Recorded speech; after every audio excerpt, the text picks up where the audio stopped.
자, 우리 기독교적 세계관에 세 가지 중심축이 있다 그랬습니다.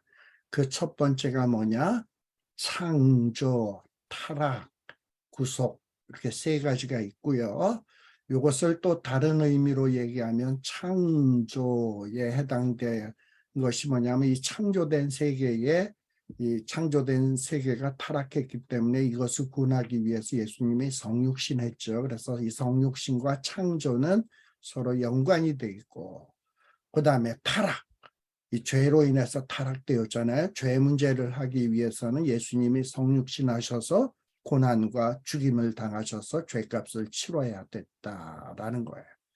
그래서 창조, 타락, 구속에 있어서는 결국은 예수님이 또 죽은 것으로 끝나는 것이 아니라 예수님이 사망 권세를 깨뜨리시고 부활하시고 예수를 믿는 자들도 또 부활시키신다라는 것.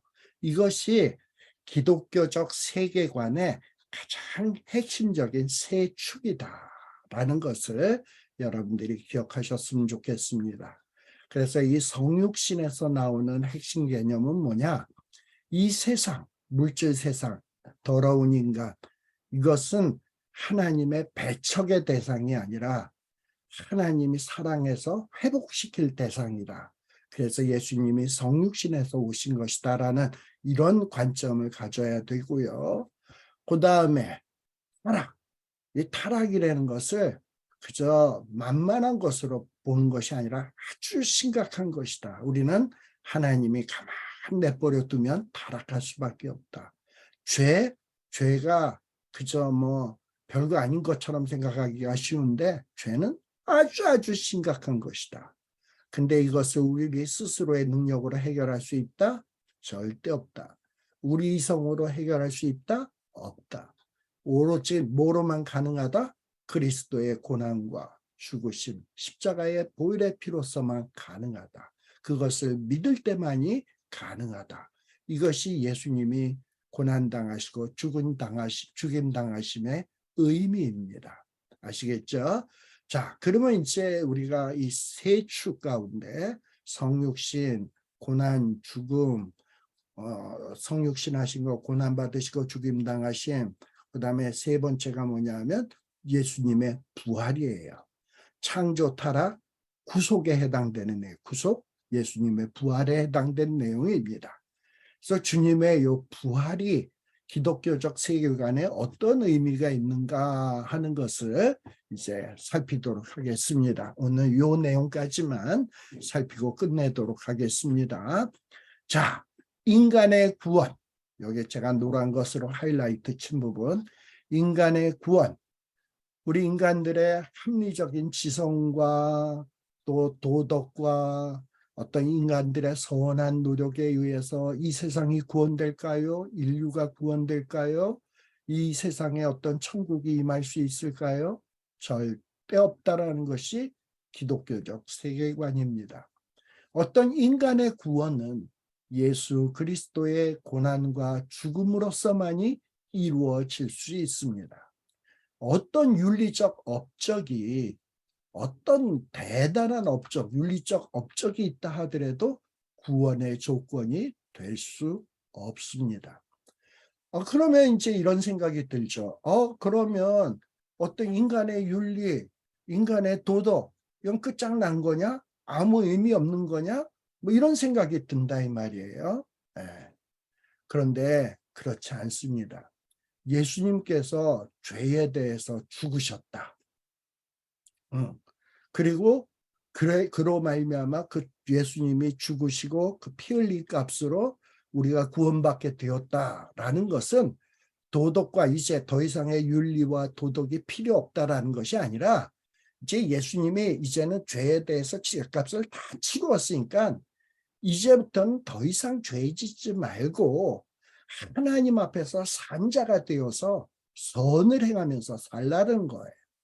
예수님이 이제 십자가 위에서 죄값을 치렀기 때문에 이제 더 이상 죄 짓지 말고 너희는 이제 가벼운 마음으로 하나님 앞에 감사한 마음으로 윤리적으로 도덕적으로 선한 자가 되라는 거예요. 그럼 어떤 윤리, 어떤 도덕? 이제는 이성에 입각한 윤리, 이성에 입각한 도덕에 의해서 선한 자가 아니라 하나님이 주신 말씀에 입각해서 말씀에 입각해서 선을 행하고 말씀에 입각해서 의를 행하고 도덕을 행하면서 살아가라는 거예요. 말씀 규범을 가지고. 예. 그게 예수님의 부활의 가장 중요한 의미입니다. 우리가 예수님과 함께 십자가에 못 박혀 죽었다. 그래서 이제 죄 문제를 해결했다. 그것이 끝이 아닙니다. 이제 그렇게 해서 우리는 죄 문제가 해결되었기 때문에 더 이상 죄 가운데 머물러 있을 수가 없어요. 우리가 예수님과 함께 장사 지낸 바 된 것은 이제는 뭐 하기 위해서냐? 예수님이 부활하셨죠. 이 부활하신 그리스도와 더불어 새로운 삶을 영위하기 위한 거예요. 아시겠죠? 자, 그래서 우리는 어찌 살아야 되냐?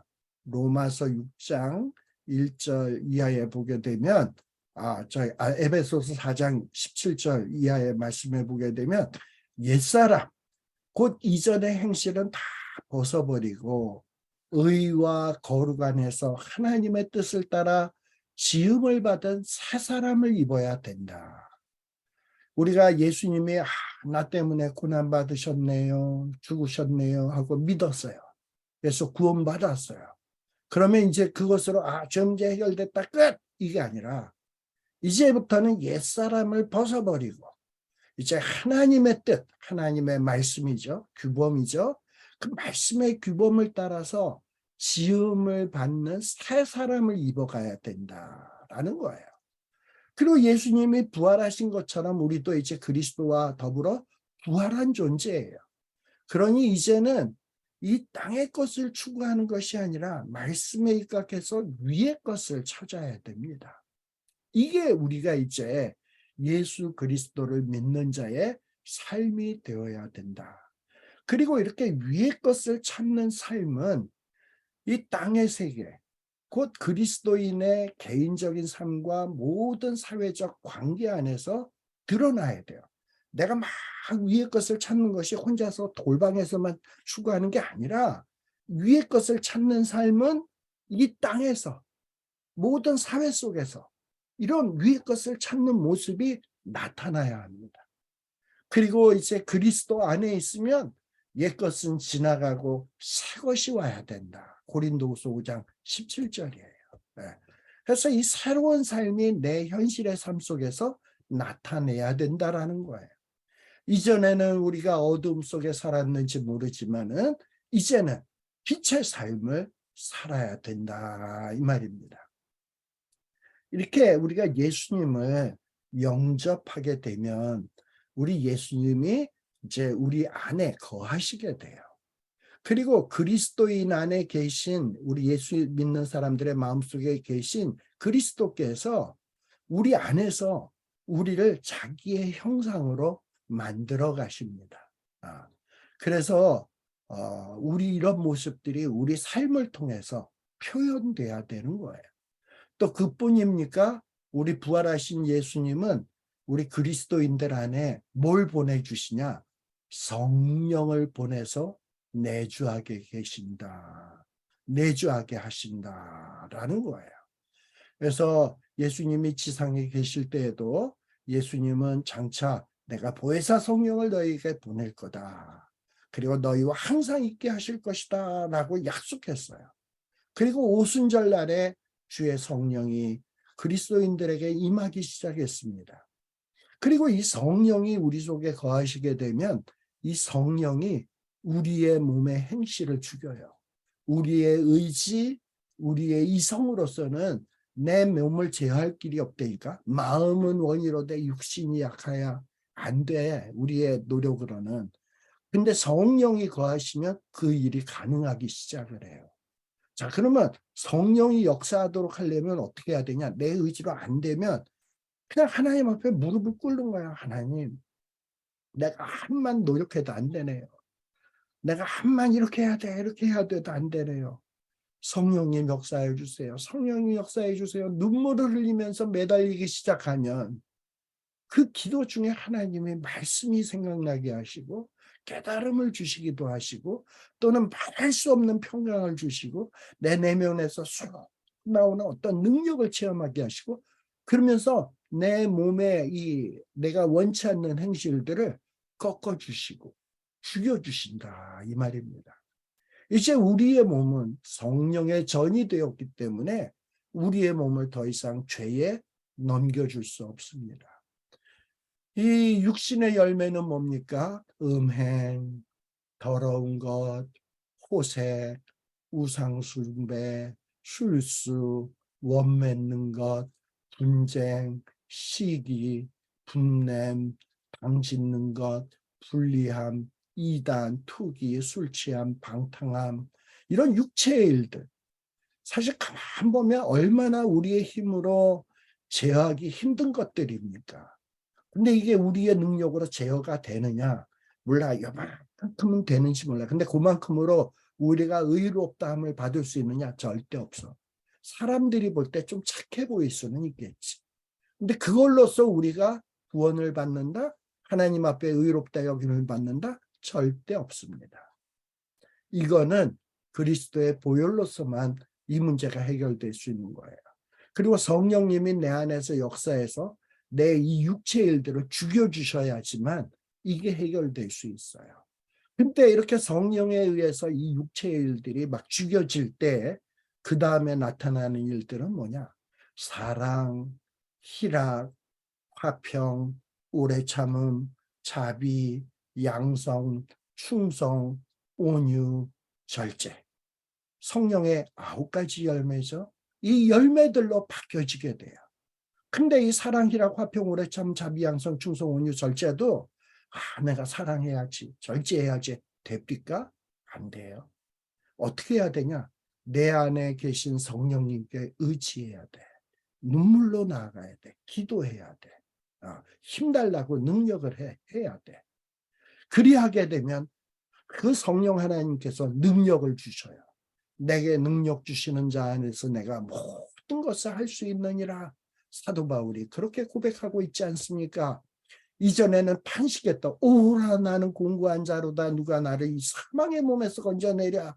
이랬던 자가 이 성령님을 체험하기 시작하면서 내게 능력 주시는 자 안에서 내가 모든 것을 할 수 있느니라라고 고백하고 있지 않습니까? 이런 것이 비단 사도 바울만의 고백일까요? 우리의 고백이 될 수는 없을까요? 될 수 있습니다.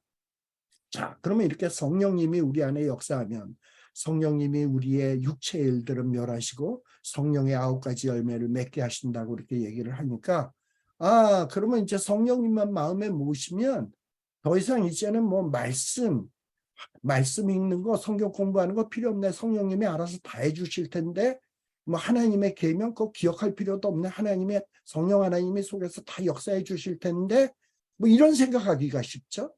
이렇게 성령님께서 새로운 삶을 살게 하실 때 그럼 하나님의 계명들, 하나님의 말씀들은 필요 없는 것인가? 더 이상 우리 속에 차지할 자리가 없는가? 하는 문제를 생각해 볼 필요가 있습니다.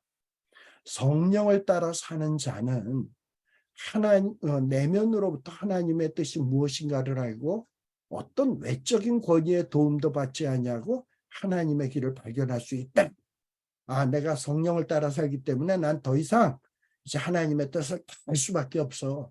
어떤 도움도 필요 없어. 성경 공부도 필요 없어. 왜 성령님이 내 안에서 다 길을 인도하시니까 충분히 가능해. 이렇게 생각하는 것은 잘못된 신앙이다. 라는 거예요. 사도 바울은 오순절 성령을 받은 그리스도인들에게도 이렇게 편지를 썼어요. 너희들은 우리의 편지로 가르침을 받은 유전을 지켜라. 사도 바울, 베드로 이런 자들이 사도들이 요한 이런 자들이 얼마나 많은 복음서를 쓰고 서신서를 쓰고 초대 교회들을 정말 바로잡기 위해서 노력했습니까? 그래서 많은 서신들을 통해서 올바른 신앙이 무엇인지 어떻게 사는 것이 하나님의 뜻대로 사는 것인지 이 서신서 편지를 보내가지고 초대교회 교인들의 신앙을 지도했어요. 그런데 사도 바울은 뭐냐? 너네들 기도해서 성령만 받으면 끝이야. 이렇게 얘기하지 않냐고. 성령 받은 것도 좋은데 우리가 성령의 감동에 의해서 너희를 편지를 써서 보냈거든. 그것도 열심히 공부해서 그 뜻이 무엇인지 알아서 그 말씀대로 살아야 돼. 이렇게 가르쳤어요.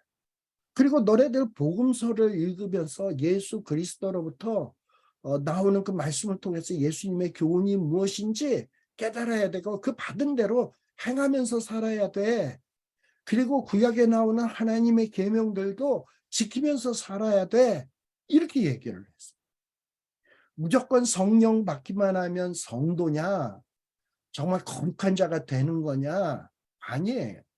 우리 그리스도인들을 성도라고 거룩한 자라고 부를 때 그 성도가 거룩해서 성도이기 때문에 성도라 그러는 것이 아니라 우리 그리스도인들을 성도라고 부르는 이유는 우리가 거룩해서가 아니라 거룩하신 성령이 우리 안에 거하시기 때문에 우리가 성도예요.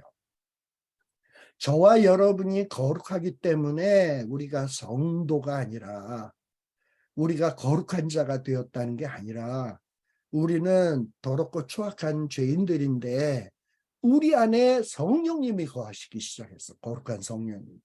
그래서 성도다라는 겁니다. 우리가 잘나서 지혜로워지고 의로워지고 거룩해지는 것이 아니라 그렇게 만들어 주신 분은 누구냐? 예수님이에요. 우리의 씻음과 거룩함은 우리의 노력에 의해서가 아니라 성령에 의해서 이루어진 거예요. 전에는 어두움이었던 자가 이제는 주 안에서 빛이 되었다라고 하는 것은 무슨 얘기냐? 우리가 빛을 해서 비친 것이 아니에요. 빛이신 예수님이 우리 안에 있기 때문에 그렇습니다. 그리고 이제 빛이 되었다라는 얘기는 빛의 자녀처럼 살라는 이야기예요. 그리고 이렇게 예수 그리스도의 죽으심에 동참하고 고난에 동참했다면 이제부터는 그것으로 죄 문제 해결받는 것으로 끝하고 끝내는 것이 아니라 이제는 적극적으로 선한 일을 위하여 내가 지음받은 자구나. 선한 일을 위해서 내가 구속받았구나. 라는 생각을 하기 시작을 해야 합니다. 그래서 정말 하나님이 우리에게 주신 그 규범을 가지고 그 규범에 의해서 입각한 행동을 하고 또 행위를 하고 생각을 하고 판단을 하고 결정을 해야 돼요. 바로 이것이 기독교인의 윤리적인 삶이 되는 겁니다.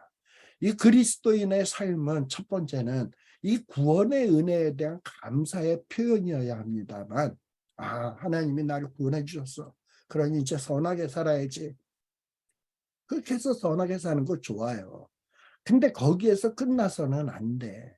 이제 적극적으로 성령님 의지하고 그리고 말씀의 도움을 받고 성경 공부하고 깨달은 걸 행하려고 노력하고 안 되면 성령께 무릎을 꿇고 기도하고 힘달라고 몸부림치고 그러면서 막 몸부림치다 보면 변하기 시작한다니까. 성령님이 역사하기 시작한다니까. 그러면서 이 육체의 일들이 내 안에서 현저하게 사라지기 시작을 하고요. 그 다음에 성령의 열매가 하나둘씩 주렁주렁 맺혀지는 삶으로 나아가게 된다니까요. 그렇게 사는 것이 우리 기독교인의 윤리적인 삶이다. 우리가 그리스도인이 되었다면 포도나무이신 그리스도 안에 그리스도에게 접붙임 받아야 되고 그리고 접붙임 받아서 과실을 많이 맺어야 합니다. 우리가 이제 죄 문제는 해결이 되었어요. 뭐로 인해서? 예수 그리스도의 보혈의 피로. 자, 그러면 우리의 이제 죄 문제가 그동안에는 죄로 가득했던 것이 죄 문제가 싹 없어져서 텅 비었어. 그러면 이 텅 빈 속을 가만 내버려 둬야 되냐? 아니야. 이제는 이 텅 빈 속에 적극적으로 채워 넣어야 돼. 뭘 채워 넣어야 되냐? 어떤 그리스도인의 자유로 채워 넣어야 돼. 그리고 이 그리스도인의 자유를 가지고 이제 죄 문제 해결됐으니까 이제 막 죄 문제는 현재의 죄, 미래의 죄, 과거의 죄까지 다 해결됐으니까 이제 마음껏 죄 져도 되겠네 하고선 막 죄 짓는데 자유를 써서는 안 되고 이제 예수님 때문에 내가 구원받았기 때문에 내가 갖고 있는 자유를 가지고 예수님을 섬기는 일로 채워야 돼야 된다 이 말입니다. 베드로전서 2장 16절에 보게 되면 뭐라고 돼 있냐? 우리는 자유하대 이제. 죄에 대해서 자유해. 그 무시무시한 원죄에 대해서도 자유하고 모든 죄에 대한 책임에 있어서도 그리스도의 피로 말미암아 자유하게 되었어요. 그러나 그 자유로 악을 가리우는 데 쓰지 말고 어떻게 살아라? 하나님의 종과 같이 하라. 하나님의 종 중에 종이 누굽니까? 예수님. 예수님 너는 나의 종이라. 이사야서에 보면 나오잖아요. 예수님이야말로 정말 하나님의 참 종이셨어요. 근데 우리도 어떻게 해야 되냐? 우리의 자유를 가지고 하나님의 종과 같이 하라. 그리스도인은 이 자유를 모든 사람에 대한 종된 것으로 채워야 합니다. 사도 바울은 고린도전서 9장 19절에 내가 모든 사람에게 자유하였으나 스스로 모든 사람에게 종이 되었다. 그 이유는 뭐냐? 더 많은 사람을 얻고자 함이다. 라고 이야기하고 있어요. 사도 바울은 자기가 갖고 있는 자유를 가지고 멋대로 자유를 즐기는 데 사용한 것이 아니라 그 자유를 가지고 정말 섬기는 종이 되었다. 그 이유는 뭐냐? 더 많은 사람을 얻기 위해서다. 라는 거예요. 그래서 우리의 자유는 하나님을 섬기고 이웃을 섬기는 삶으로 채워져야 된다. 우리의 자유는 이렇게 정말 섬기는데 사용되어야 된다. 자유, 섬기는 종, 이거 전혀 어울리지 않는 개념처럼 보이잖아요. 그런데 예수 믿는 자에게는 정말 참 자유가 있어. 근데 그 자유를 가지고 예수 믿는 자들은 어떻게 사냐? 섬기는 자로서 살아. 참 그게 말도 되지도 않는데 예수 그리스도인들에게서 나타나는 모습이에요. 네. 우리 가끔 무슨 신앙 간증하는 사람들 가운데 이런 분들이 있어요. 정말 한국에서 의사 되기가 얼마나 힘들어요. 요즘에는 의대 들어가기가 어떤 법대, 뭐 경제학과 이런 데 들어가는 것보다 더 어려워. 그래가지고 요즘은 한국에 입시에 보게 되면 서울대 의대, 연대 의대, 뭐 고대 의대, 순천향 의대, 무슨 뭐 가천 의대, 의대가 성적 제일 높은 애들이 다 의대 지원하고요. 그 다음에 이제 의대 지원 못하는 애들이 서울법대, 서울대 경제학과 그 다음에 지원한다. 어떤 애들은 서울법대, 서울대 경제학과 들어갔다가 의대 가기 위해서 또 재수한대. 이렇게 의사 되는 게 힘들어요. 근데 우리 주변에 보게 되면 의사가 되어가지고 부귀 영화를 누리면서 살 수 있고 존경받으면서 살 수 있는데 어떤 이들은 저 우간다에 또는 어떤 이들은 저 캄보디아에 보면 헤브론 교회라고 있어요. 거기에 보면 아주 신앙 좋은 의사들이 한국에서들 많이 와서 봉사하고 있습니다. 자, 그분들이 그렇게 남 들어가기 어려운 의대 나와서 돈 벌 수 있고 존경받을 수 있는 그런 모든 것을 다 갖추었는데 그런 것을 누리지 아니하고 종의 모습으로 남들이 알아주지도 않고 돈도 못 벌고 힘들고 어려운 선교지 오지에 들어가서 섬기는 종이 되는 이유가 무엇입니까? 네. 죄로 인해서 자유함을 얻었어. 근데 그 자유를 자기의 유익, 자기의 쾌락을 위해서 사용하지 아니하고 주에 감사해서 그 자유를 사용하는 거예요. 그리고 그리스도가 자기의 그 섬기는 모습으로 많은 사람을 얻은 것 같이 자기도 그 자유를 가지고 많은 사람들을 하나님의 백성을 얻는 것에 사용하고 싶어서 그 선교지에 들어가서 눈물을 흘리며 땀을 흘리면서 섬기는 종이 되는 것 아닙니까? 바로 이것이 기독교인의 윤리적인 삶의 모습인 거예요. 우리에게서 이런 모습이 나타나야 됩니다.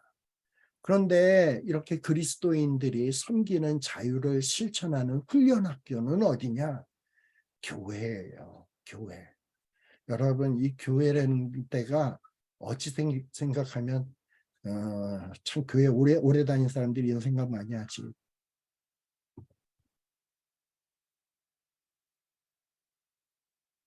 교회 오래 다닌 사람들이 어떤 생각 많이 하면 교회가 거지 같네. 우리 교회는 왜 이렇게 개떡 같아? 이럴지 모르겠습니다만 교회는 우리가 비웃고 조롱할 천대할 그런 존재가 아니에요. 한만 우스워 보이는 교회도 주님이 피로 값주고 사신 귀한 교회입니다. 물론 그 교회 안에 모여드는 구성원들은 다 병자요, 죄인이에요. 병신들이에요. 그러다 보니 교회는 존귀한 곳인데 그 모여지는 사람들이 한심한 사람들이 모이다 보니까 교회는 항상 문제가 떠날래야 떠날 수가 없지. 문제가 많은 곳이 교회예요. 그런데 우리가 정말 예수님의 보혈의 피로 진정한 죄 문제에서 해결되고 구속함 받았고 자유인이 되었다면 이제 그 자유를 가지고 교회에 있는 구성원을 조롱하고 멸시하고 천대하고 비판하고 이런 데 사용할 것이 아니라 예수님이 그랬듯 그들을 섬기는 종으로서 우리의 자유를 사용해야 합니다. 그러기 위해서 안성맞춤의 훈련 장소가 어디냐? 교회다. 똑같은 저 장로를 내가 섬긴다. 그걸 통해서 우리는 훈련받는 거예요. 저렇게 똑같은 집사님의 저 하는 얘기를 내가 참아낸다. 그걸 통해서 내가 훈련받는 거예요. 네. 사도 바울은 이 교회 안에서의 어떤 훈련의 예로서 우상 제물 먹는 문제에 대해서 바울은 언급하고 있습니다. 우상의 제물 먹는 거, 우상에게 바쳤던 뭐 고기라든지 떡이라든지 이런 거요. 그 떡이 뭐가 죄가 있어? 그 고기가 뭐가 죄가 있어? 사도 바울은 다 먹을 수 있다 그랬어요. 하나님이 지으신 모든 만물은 다 선하되 우상 제물로 드렸던 음식이라도 그 음식 자체는 선한 것이되 사도 바울은 그렇게 해석하고 있습니다. 그래서 아무리 우상 제물이라 할지라도 양심의 꺼리낌이 없이 자유롭게 먹을 수 있다라고 얘기를 했습니다. 그런데 문제는 뭐냐? 이렇게 어떤 믿음 좋은 사람이 막 우상의 제물을 먹고 있어요. 그는 양심의 꺼리낌이 없이. 근데 믿음이 연약한 자가 우상의 제물을 먹는 어떤 장로님을 보고서 저 장로님 어떻게 저 우상 제물을 먹을 수가 있어? 절간 음식을 먹을 수가 있어? 왜 그 사람은 그렇게 생각하냐?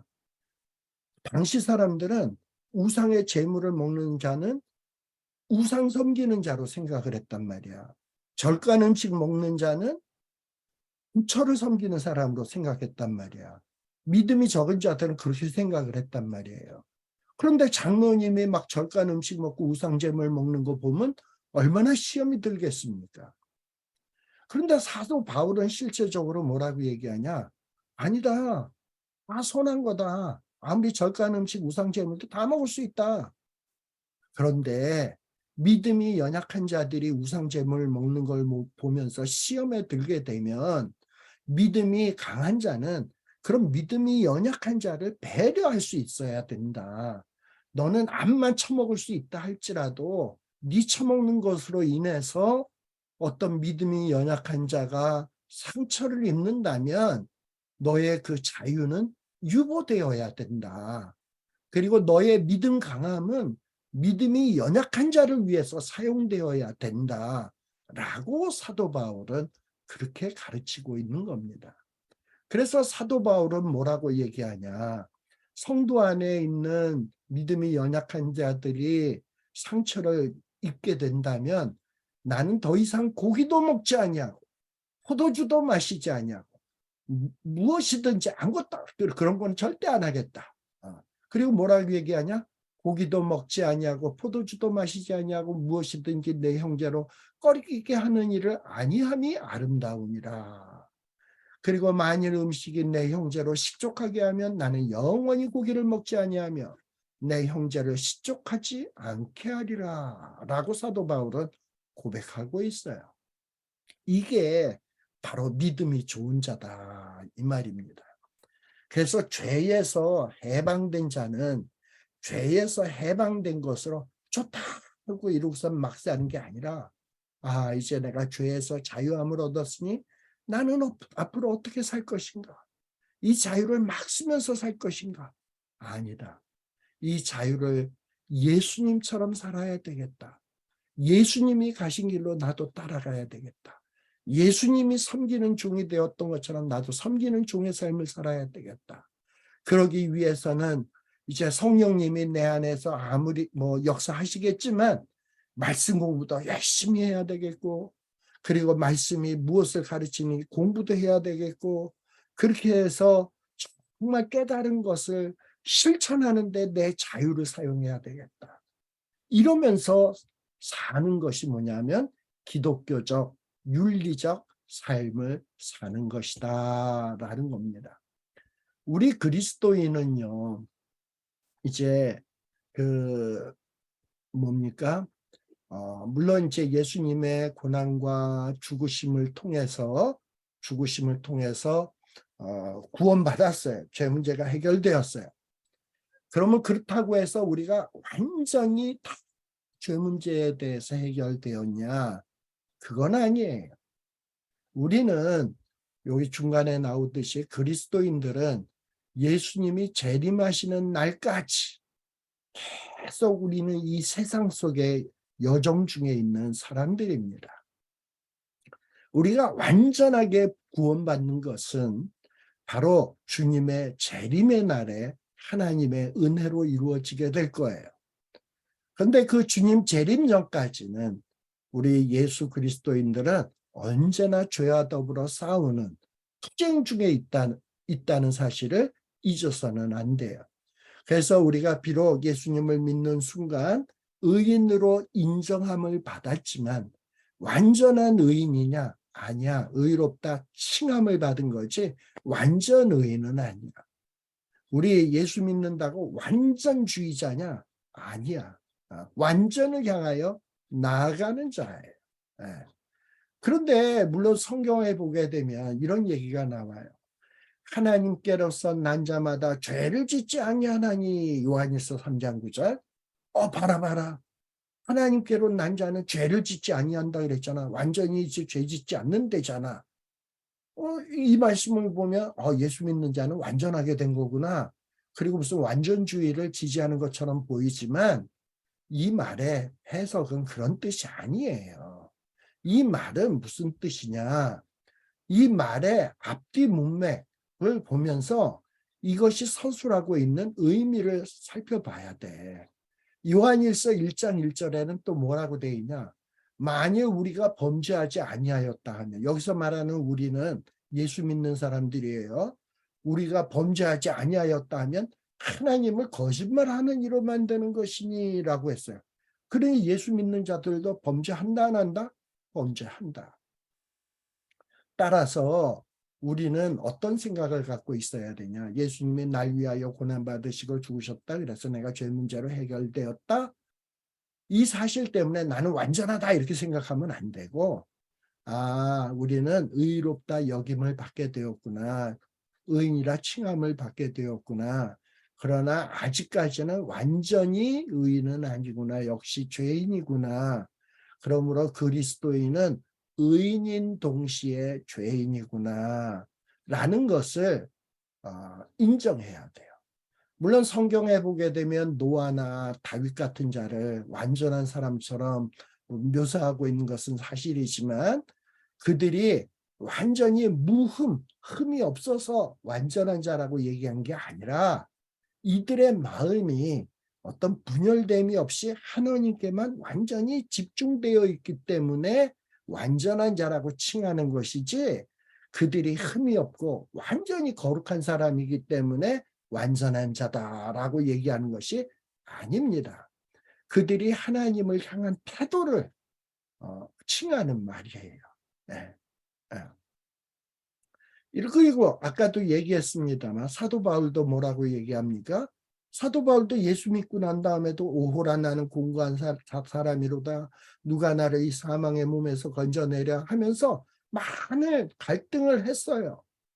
속사람으로는 하나님의 법을 즐거워하지만 겉사람으로는 죄의 법을 섬긴다는 그 바울의 고백. 즉 뭡니까? 바울 자신도 자신은 의인이 되었지만 또 한편으로는 죄인이다라는 이런 생각을 한 거예요. 그럼 이 문제가 다 언제 해결될 거냐? 재림 때. 재림 때. 자, 그렇다면 이제 이 부활의 의미라는 게 뭡니까? 우리는 그리스도의 고난과 죽음으로 그 예수님과 함께 십자가에 같이 못 박혀서 고난받고 죽임당한 사람들이에요. 그래서 예수님의 보혈의 피로 우리의 죄 문제는 다 해결된 사람입니다. 그리고 이제 예수님은 부활했어요. 그렇다면 우리도 이제 부활할 존재들이에요. 그리고 부활해서 살아갈 존재들이에요. 근데 일단 우리가 믿음으로 그리스도와 함께 십자가에 못 박혔잖아요. 그런즉 이제는 내가 산 것이 아니요 내 안에 그리스도께서 사신 것이라. 내가 이제 육체 가운데 사는 것은 나를 사랑하사 나를 위하여 자기 몸을 버리신 하나님의 아들을 믿는 믿음 안에서 사는 것이다. 이제는 내 삶은 내 멋대로 사는 삶이 아니라, 물론 자유, 죄에서 자유함을 얻었어요. 근데 이 자유를 가지고 그리스도를 섬기는데, 그리스도가 사랑하는 그 교회의 성도들을 섬기는데, 또 그리스도가 그토록 사랑했던 이 세상을 구원하기 위해서 우리의 자유를 사용하며 사는 거예요. 물론 완전하지는 않아요. 그러나 주님 재림하실 때까지 끊임없이 노력하고, 그리고 주님을 의지하고 성령님의 도우심을 구하고 말씀 공부하고 또 생각하고, 안 되면 무릎 꿇고 안 되면 기도하고 이러면서 막 몸부림치면서 사는 것이 뭐냐? 우리 그리스도인들의 기독교적 윤리적 삶이다 라는 것을 여러분들이 꼭 기억하시고, 세 가지 축 꼭 기억하십시오. 첫 번째는 뭐냐? 성육신. 즉, 이 세상은 배척할 대상이 아니라 회복시켜야 될 대상이다. 그래서 예수님은 낮아지셔서 성육신 하셨다. 그리고 성육신 하셔서 뭐 했냐? 고난받으시고 죽임당하셨다. 왜? 그리스도가 고난받으시고 죽임당할 만큼 죄는 심각한 것이다. 우리 인간들이 만만히 볼 문제가 아니다. 우리 인간의 어떤 이성, 지성, 합리적인 노력, 의지로서 죄 문제를 극복할 수 있냐? 절대 없다. 뭐로서만 해결될 수 있다? 그리스도의 고난과 죽으심, 보혈의 피로서만 해결될 수 있다. 자, 그러면 그리스도의 고난과 죽으심을 믿음으로 말미암아 죄 문제가 해결되었으면 그것이 끝이다? 아니다. 예수님은 다시 사셨다. 다시 사신 예수님이 내 안에 거하신다. 그러므로 내가 이제 예수를 믿고 자유함을 얻었다면 내가 이제 육체 가운데서 사는 것은 나를 위해서 사는 것이 아니라 나를 위하여, 나를 사랑하사 나를 위하여 자기 몸을 버리신 예수 그리스도를 믿는 믿음 안에서 사는 것이다. 주님을 섬기는데, 주님이 섬기셨던 우리의 형제자매들을 섬기는데, 주님이 사랑했던 이 세상, 이 구원하고자 하는 이 세상을 선하게 만드는 일에 우리의 삶을 사는 것이, 이게 주님의 부활의 의미에 담겨져 있는 삶이에요. 우리는 이제 죄에 대해서는 죽은 자예요. 그러나 이제 선에 대해서 부활한 자예요.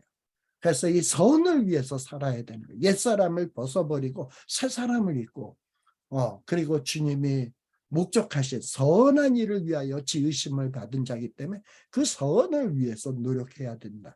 이런 세계관을 딱 갖고 있어야 그 세계관에 의해서 모든 행동을 평가하고 모든 의지, 모든 돌아가는 것을 판단해야지, 칸트처럼 그 어줍지 않은 이성과 합리적인 지성을 가지고 이 세상을 바라보고 판단한다? 절대 이 세상에 선을 이룰 수가 없습니다. 세상 사람들이 볼 때 이렇게 얘기하면 독단이라고 얘기할런지 모르지만 그런 걸 어떻게 뭐 그랬대죠. 세상이 평평하다 이런 거에 맞서서, 아니야, 세상은 둥글러. 그리고 세상은 지금도 돌아가는 거야. 근데 너 그렇게 얘기하면 죽어. 그래가지고 사형당할 뻔했는데, 그래도 지금은 세상은, 지구는 돌아가고 있는 걸, 지구는 동그란 걸 이렇게 고백했잖아요. 암만 세상 사람이 독선이라 하더라도 우리는 뭐라고 얘기해야 되냐? 이게 진리다라고 얘기하는 거예요. 그러면 이거를 독선으로 해서 세상 사람들을 배척해야 되냐? 이게 독선적으로 이걸 진리라고 하면 할수록 우리는 그들의 섬기는 종이 되어야 돼. 그들에게 사랑을 보여줘야 돼. 그걸로써 우리의 진리를 증명해야 되는 거예요. 예수님이 진리인 것을 무엇으로 증명했습니까?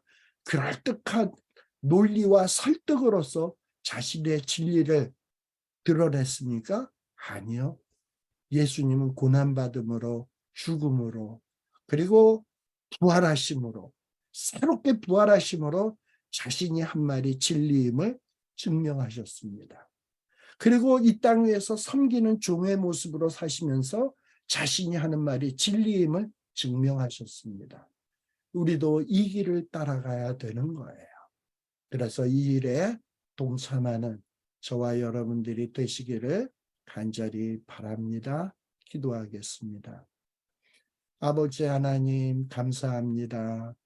참으로 저희들을 너무나도 사랑하셔서 우리의 그 심각한 죄 문제를 해결하기 위해서 그 존귀하신 거룩하신 주님이 낮아지시고 죽기까지 낮아지셔서 또 고난받으시고 보혈의 피를 흘리시고 우리의 죄값을 치러주셨사옵니다. 주님 감사합니다. 정말 이런 믿음으로 거룩한 하나님의 자녀가 된 저희들입니다. 그리고 이제 주님이 부활하셨듯 설사 우리가 죽는다 할지라도 부활할 것이고 정말 우리가 죽기 전에 주님이 재림하신다면 우리는 주님과 죽음을 보지 아니하고 영원히 살 정말 엄청난 존재들입니다. 하나님 아버지, 이제 이 남은 인생을 어찌 살아야 될까요? 죄에서 해결되었으니 이제 막 살아도 된다고 살아야 될까요? 이제 죄 문제가 해결되었으니 정말 내 원하는 대로 막 살아도 되겠구나 하고 안심해도 될까요? 아니요. 이제 옛사람은 벗어버리게 하여 주시고 그리스도를 닮는 삶을 살게 하여 주시옵소서. 주님이 섬기는 종의 삶을 살았듯 우리도 이제 섬기는 종의 삶을 살게 하여 주시고 교회 안에서 개떡 같은 사람을 사랑으로 품을 수 있게 하여 주시고 그를 위하여 눈물을 흘리는 이런 기도의 사람이 되게 하여 주시옵소서. 그를 위해서라면 십자가의 고난도 감당하려고 하는 이런 사랑의 마음을 가질 수 있는 자들이 되게 하여 주시옵소서. 언제나 우리가 그런 사람이 될 수 있을까요? 우리의 능력으로는, 우리의 의지로는, 우리의 힘으로는 또 없사오니 보혜사 성령님 우리 속에서 우리의 이 더러운 육신을 제어하여 주시고 성령의 소욕을 따라 행할 수 있는 힘을 주시고 사도 바울이 고백했듯 나도 내게 능력 주시는 자 안에서 내가 모든 것을 할 수 있느니라라는 이런 승리의 고백을 할 수 있는 자들이 되게 하여 주시옵소서. 우리의 이러한 삶을 통해서 이 혼탁하고 이 어두운 세상에 빛을 밝히게 하여 주시고 많은 사람들에게 소망과 희망을 제시하는 이런 삶을 살게 하여 주시옵소서. 예수님 이름으로 간절히 기원드리옵나이다. 아멘. 이상으로서 오늘 성경 공부를 마치도록 하겠습니다. 수고하셨습니다.